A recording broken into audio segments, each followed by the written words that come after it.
एक प्रकाश स्रोत है, ठीक है, जिसकी तरंग दैर्ध्य है, यानी कि वेवलेंथ जो बोलते हैं जिसको, जिसकी तरंग दैर्ध्य है लैम्बडा, की एक वर्णी प्रकाश से प्रकाशित है, ठीक है। और बेटा आईएमपी यानी इंपॉर्टेंट टॉपिक है ये बोर्ड के एग्जाम के हिसाब से, ठीक है। और वैसे भी नीट के हिसाब से क्वेश्चन ऐसे आते रहते हैं, है ना। तो अब इसमें क्या है, इसके आगे पहला पॉइंट लिखने के लिए सेकंड पॉइंट लिख सकती है, इससे एक निश्चित दूरी पर एक द्विस्लिट रखी गई है। द्विस्लिट बताएंगे भी क्या होती है, ठीक है। द्विस्लिट रखी गई है, ठीक है। एंड ये बात समझ में आई जहाँ तक कि अब जो डायग्राम बनाएंगे ना उसमें देखेंगे, तो इसमें क्या होगा, आगे लिख सकते हैं, इस द्विस्लिट को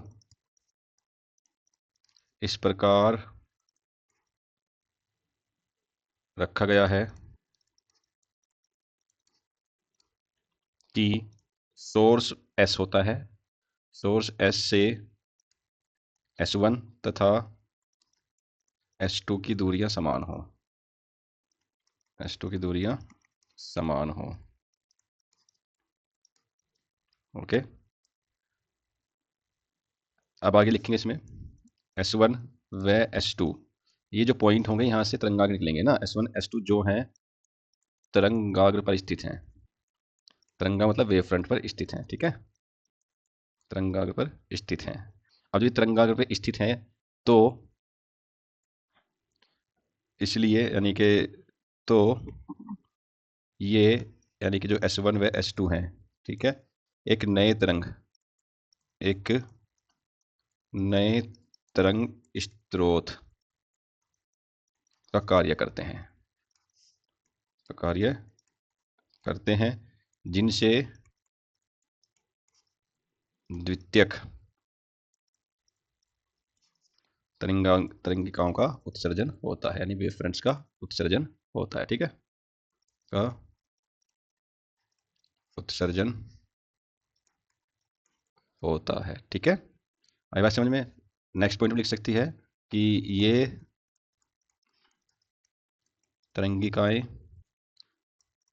समान दूरी तय करने के बाद, तय करने के बाद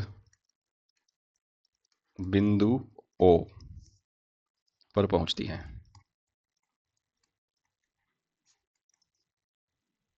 ठीक है। यहां पर क्या होगा, यहां पर मतलब बिंदु O पर, ठीक है, यहां पर इनका पथांतर शून्य होने के कारण एक चमकीली फ्रिंज बन जाती है, एक चमकीली फ्रिंज बन जाती है, फ्रिंज बन जाती है, जिसे शून्य क्रम फ्रिंज कहते हैं, शून्य क्रम फ्रिंज कहते हैं। आई बात समझ में यहाँ तक।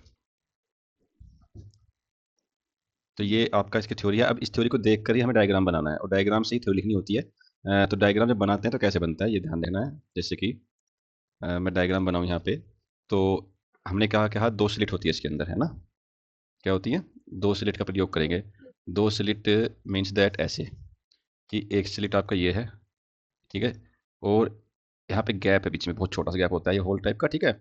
ऐसे ही यहाँ एक स्लिट है, फिर एक गैप होता है छोटा सा, ऐसे बनती है, कोई दिक्कत। यहाँ से क्या होता है, इसमें एक सोर्स आता है, ये सोर्स पॉइंट आपका यहाँ पे है जिसका नाम ऐसे है, ये सोर्स का मतलब प्रकाश स्रोत बोलते हैं इसको, ठीक है। जो प्रकाश स्रोत होगा वो एक वर्णी होगा, मोनोक्रोमेटिक होगा, है ना। तो यहाँ से प्रकाश क्या होगा, यहाँ से एक इस होल पे जाएगा और एक रे इस होल पे पहुंच जाएगी, कोई दिक्कत। तो यहाँ पे इस पॉइंट पे और इस पॉइंट पे देख, तो यहाँ पे हमने इसका S1 नाम दे दिया, इसका S2 नाम दे दिया, ठीक। तो S1 और S2 यहाँ से एक नया कुछ नया बनता है यहाँ से, ठीक है, यहाँ से भी नया बनता है, यानी कि यहाँ से अब नई जो है स्थिति बनना शुरू होंगी। कैसे होंगी? फ्रिंज प्राप्त करने के लिए हमने एक पर्दा लगा दिया, ठीक है बेटा। तो पर्दा लगाते हैं, इधर मैंने एक पर्दा लगा दिया बड़ा सा, 1 मिनट,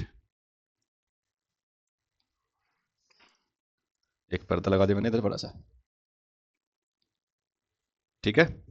ये पर्दा लग गया। अब होता क्या है, होना ये है इसमें कि जो आपका ये है, जो प्रकाश है आपका इस बिंदु से उठ के गए, एक तो जो है यहाँ से इस पॉइंट पे जाएगा, ठीक है, और एक जो है आपका नीचे वाले पॉइंट ओ पे जाएगा, यहाँ पे पहुंच जाएगा, क्योंकि ये बिंदु है वो हेड पे भी जाएगा और डाउन पे भी जाएगा, है ना।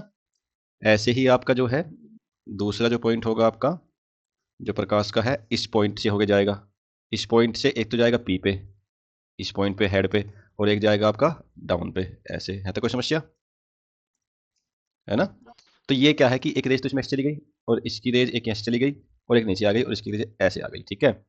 यहाँ होल है, यहाँ होल है, इन दोनों बिंदु से प्रकाश निकलता है, लाइट निकलती है। इसी को बोलते हैं हम द्विस्लिट। क्या बोलते हैं? द्विस्लिट, या डबल स्लिट भी बोलते हैं इंग्लिश में, ठीक है, डबल स्लिट भी बोलते हैं। ओके, डबल स्लिट क्यों बोलते हैं? क्योंकि इसके अंदर दो स्लिट रखी गई है, जिनके दो होल रखे गए हैं, वहां से आपके जो है सोर्सेस निकलेंगे। हमने क्या कहा? हमने कहा कि एक सोर्स बिंदु है आपका एस, उससे रेज निकलती है, लाइट निकलती है, बिंदु S1 और S2 पे जाती है, जहां से अन्य रेज निकलती है जो जितने तरंगिकाओं का निर्माण करती है। ये लिखा ना। ये पर्दा जो रखा गया है, इसकी दूरी जो है वो कैपिटल डी है, ठीक है। और जो पथांतर आपका एक्चुअल में आ रहा है, देखो, रेज का जो एक्चुअल डायग्राम था वो ये वाला बनना था, बीच में से अगर होता होल तो, ठीक है, अगर होल होता बीच में तो ये बनना था, ठीक है। हमने क्या करा, यहाँ से इस पे से इस वाले बिंदु पे एक परपेंडिकुलर डाल दी जिसका नाम है ए, और इसको ही बोला गया पथांतर, कि पथों का अंतर इतना आ गया डेल एक्स। और इसमें जो ध्यान रखना है आपने, वो ध्यान ये रखना है कि ये बिंदु पॉइंट बी है, कि यहाँ से यहाँ तक की डिस्टेंस जो है वो डी है, ठीक है, क्या है? डी है। यहाँ तक कोई समस्या? कुछ दिक्कत, कुछ समझ में ना आ रहा हो तो बताना।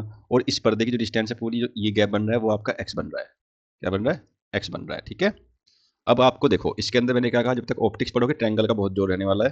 तो ट्रायंगल में मैंने इसमें ट्रायंगल मान लिया कि जो ट्रायंगल है लेट S1A S2 वो सिमिलर होगा ट्रायंगल BOP के। अब ट्रायंगल फाइंड करो, ट्रायंगल S1A S2 यानी कि ये ट्रायंगल छोटा सा, ठीक है, और BOP, बी पॉइंट ये रहा, ओ पॉइंट यहाँ पे है, पी पॉइंट यहाँ पर है, तो BOP यानी ये बड़ा वाला ट्रायंगल आ गया, ठीक है। तो इसमें क्या होता है, तो आपका सिमिलर है, तो यानी कि S1A अपॉन में OP, यानी इसका और इसका इज इक्वल टू होता है S1 S2 अपॉन में BP। ये ध्यान रखना है, ठीक है, ओके। हाँ, कुल मिला के इसमें क्या है कि जो आपका OP है या BP है, इसकी वैल्यू कितनी रहने वाली है ये देखना है। OP का जो पॉइंट है आपका, OP कितनी है? OP x है ना आपकी, ये x, OP कितनी है? x है। S1A और S2A दोनों इक्वल हो जाते हैं, ठीक है। इसमें आप यहाँ पे S1 ना लेके ना S2A लो, ये लो, ये सही रहेगा S2A, ठीक है। यहाँ पे S2A लो, S2A। तो S2A की वैल्यू कितनी है? डेल्टा x, डेल्टा x रखा। OP की वैल्यू कितनी है? x रखा। और ये S1 से S2 की दूरी कितनी है? ये पूरी डिस्टेंस स्मॉल d है, और BP आपकी बड़ी d है। जो आपकी BP है भाई, BP तो आपकी ये रहनी है ना, जो आपकी d है, सॉरी जो BO है, ये वाली BP का BO रखो, BO का आपकी बड़ी d ये रखो, ठीक है, सिंपल रहेगा। ट्रायंगल याद रहे ना रहे, ये जरूर याद रखना बस, ठीक है। ये इसमें इंपॉर्टेंट पार्ट होता है, ओके। वही बात समझ में। तो डेल्टा एक्स क्या बन जाएगा? डेल्टा एक्स बन जाता है एक्स डी अपॉन में डी, ठीक है। अब ये आपका हो गया इसका पथांतर। पथांतर मतलब पथों का अंतर होता है, ध्यान रखना, ठीक है। पथ डिफरेंस बोलते हैं इसको, बोलते हैं पथांतर, ठीक है। एक्स डी अपॉन में डी हो गया। अब देखो ऐसा है, फ्रिंज, फ्रिंज का मतलब क्या है, बात समझेंगे, फ्रिंज का मतलब क्या है, फ्रिंज कैसे बनती है ये, ठीक है। अब मैं आगे चल रहा हूँ, चलो।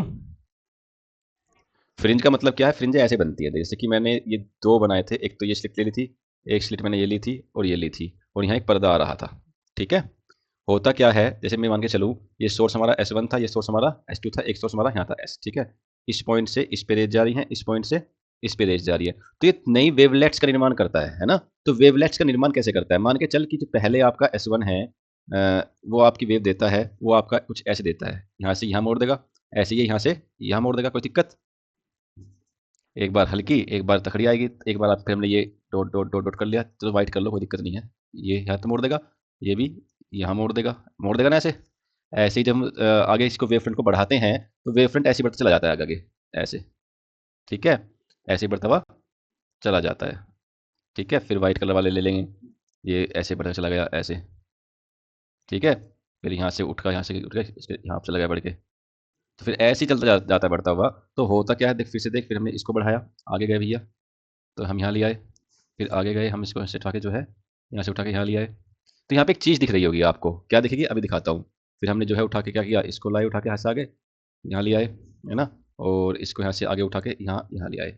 ठीक है, तो यहाँ पे एक चीज़ नोट कर, नोट क्या कर, एक चीज़ देख, यहाँ ये पॉइंट काट रहे हैं, काट रहे हैं ना ये कट रहे हैं, कट रहे हैं ना, ऐसे ही ये आगे करते चले जाएंगे, इधर भी इधर भी इधर भी इधर भी, इधर भी कट रहे हैं ये पॉइंट। ठीक है, तो इन पे दो कंडीशंस निकलती है हमारी, एक निकलती है मिनिमम वाली, एक निकलती है मैक्सिमम वाली, यानी कि हिंदी में बताएं तो दीप्त निकलती है और अदीप्त निकलती है। ठीक है, जिसको हम ब्राइट बोलते हैं और एक को हम डार्क बोलते हैं। ठीक है, अब फ्रिंजे ऐसा तो है नहीं कि एक बनेगी, बहुत ज़्यादा बनेगी ना, बहुत ज़्यादा बनेगी ना। तो जब ज़्यादा बनेगी तो हम लिखेंगे, हम क्या लिखेंगे, केस फर्स्ट अगर शुरू करें हम तो बोल सकते हैं दीप्त फ्रिंज हेतु, दीप्त फ्रिंज हेतु यानी कि दीप्त फ्रिंज के लिए, यानी कि इसे दीप्त मतलब ब्राइट। ठीक है, नंबर ऑफ एम मान लिया फ्रिंज क्रमांक, लेट कर लो कि जो एम है आपका वो क्या है, फ्रिंज नंबर है। ठीक है, तो जो हमारा डेल्टा एक्स है वो बन जाएगा एम इंटू लेमडा। ठीक है, जो पथांतर होता है हमारा वो यही तो होता है, एम इंटू लेमडा, है ना। तो जो हमारा फॉर्मूला निकल के आया वो क्या आया था, वो निकला था हमारा delta x equal to x d upon में डी, ये निकला था ना। अब इसमें क्या करना है, हमें डेल्टा एक्स की वैल्यू पुट करनी है। डेल्टा एक्स की वैल्यू क्या है, एम इंटू लेमडा, यहाँ पुट कर दो इसके अंदर। तो यहाँ से जो हमारा ये निकलेगा एम इंटू लेमडा, डी पहुंच गया इधर अपॉन में डी इजिकल टू में एक्स, ये है आपका एक्स, किसके लिए, यानी इतनी डिस्टेंस पे काम करेगा वो फ्रिंज। सिमिलरली बात करें हम किसकी, एदिप्त फ्रिंज की, तो एदिप्त फ्रिंज में हम जो मानते हैं क्रमांक, वो क्रमांक मानते हैं डेल्टा एक्स इजिकल टू हो जाता है आपका m minus one by two into में लैम्डा, याद रखो, या ये two m minus one into में लैम्डा हो जाता है। ठीक है, लेकिन ये प्रचलन में है तो इसको याद रखेंगे, है ना। तो डेल्टा एक्स हमारा ये है, अभी हमने क्या निकाला, delta x value equal to क्या निकाला, अभी क्या निकाला था हमने, एक्स डी अपॉन में डी निकाला था। हाँ, वैल्यू पुट कर दो, एम माइनस वन इंटू में लैम्डा, डी आ गया इधर, डी आ गया नीचे, ये आ गया आपका एक्स। यहाँ तक मतलब कोई समस्या हो तो ये टू एम माइनस ना करके वन बाई टू मान लो, ज़्यादा सिंपल रहता है। ठीक है, वन बाई टू ऐसे कर लो। ठीक है, कोई समस्या।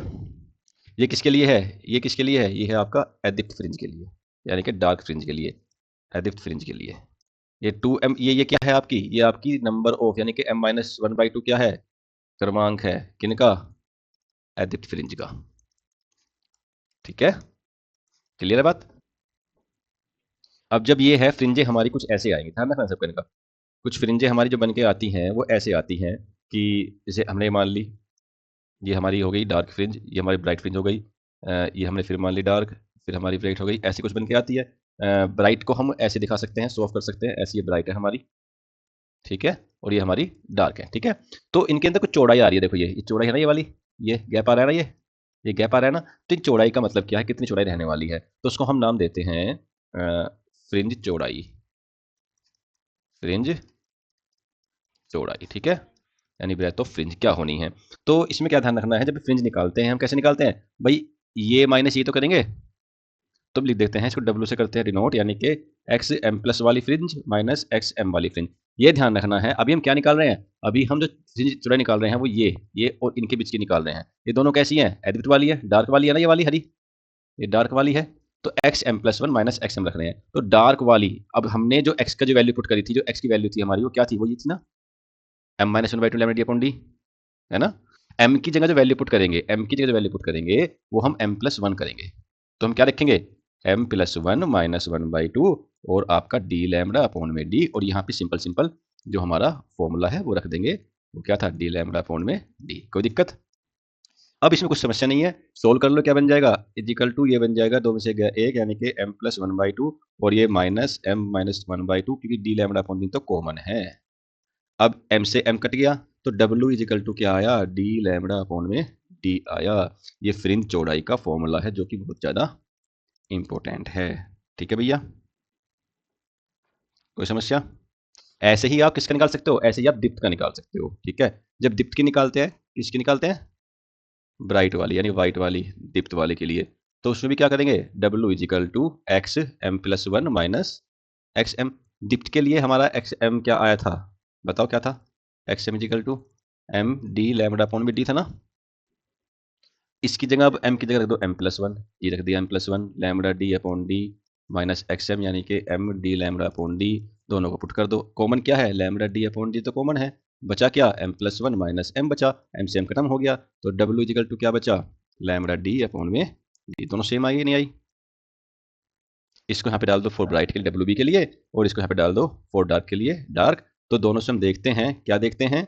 दोनों से हम ये देखते हैं कि W dark is equal to W bright आ रहा है, यानी कि फ्रिंजों की चौड़ाई सेम रहती है, फ्रिंजों की चौड़ाई सेम रहती है। यहाँ तक प्रॉब्लम है कुछ? बताओ। एक प्रकाश स्रोत है, ठीक है, जिसकी तरंग दैर्ध्य है, यानी कि वेवलेंथ जो बोलते हैं जिसको, जिसकी तरंग दैर्ध्य है लैम्बडा की एक वर्णी प्रकाश से प्रकाशित है, ठीक है। और बेटा IMP यानी इंपॉर्टेंट टॉपिक है ये बोर्ड के एग्जाम के हिसाब से, ठीक है, और वैसे भी नीट के हिसाब से क्वेश्चन ऐसे आते रहते हैं, है ना। तो अब इसमें क्या है, इसके आगे पहला पॉइंट लिखने के लिए सेकंड पॉइंट लिख सकती है, इससे एक निश्चित दूरी पर एक द्विस्लिट रखी गई है। द्विस्लिट बताएंगे भी क्या होती है, ठीक है, द्विस्लिट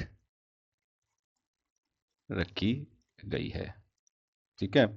एंड ये बात समझ में आई यहाँ तक कि अब जो डायग्राम बनाएंगे ना उसमें देखेंगे, तो इसमें क्या होगा, आगे लिख सकते हैं, इस द्विस्लिट को इस प्रकार रखा गया है कि सोर्स S होता है, सोर्स S से S1 तथा S2 की दूरियां समान हो, S2 की दूरियां समान हो, ओके। अब आगे लिखेंगे इसमें S1 व S2, ये जो पॉइंट होंगे यहाँ से तरंगाग्र निकलेंगे ना, S1 S2 जो हैं तरंगाग्र पर स्थित हैं, तरंगा मतलब वेव फ्रंट पर स्थित हैं, ठीक है, तरंगाग्र पर स्थित हैं। अब जो तरंगाग्र पर स्थित हैं तो इसलिए यानी कि तो ये यानी कि जो S1 व S2 हैं, ठीक है, एक नए तरंग, एक नए तरंग स्रोत का कार्य करते हैं, का कार्य करते हैं, जिनसे द्वितीयक तरंगिकाओं का उत्सर्जन होता है, यानी वेव फ्रंट्स का उत्सर्जन होता है, ठीक है, का उत्सर्जन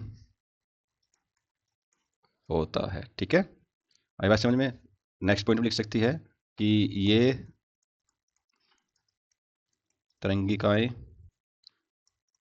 समान दूरी तय करने के बाद, तय करने के बाद बिंदु O पर पहुंचती हैं,